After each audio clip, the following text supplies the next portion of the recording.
Di ba sabi ko sa'yo, kapag natalo mo si Nitro, saka lang kita lalabanan.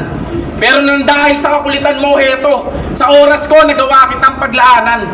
Kung sa bagay, 6 na minuto lang naman tong gugugulin ko.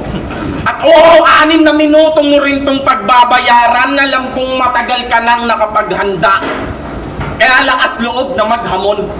Oo, matagal na tong handa. Kaya panis na sa akin to ngayon.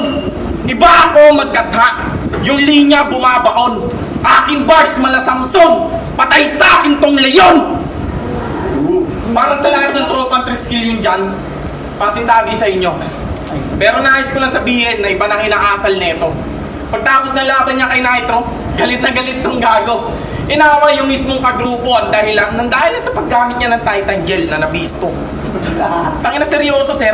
Nang dahil sa Titan Gel yung brother na gawa mong itakwil. Paano kaya kung ikaw na ang itakwil ng inyong council? Ha? Tsaka ba sobrang tapang mo? Hilig mong gumawa ng gulo? Pero lagi pang bungad tong taugama ako. O ano? Di ba totoo? Tangina, huwag ka na magsabi pa, pare. Huwag mo nang itanggi pa. Alam niyo yun ni Sir Jeff Candido.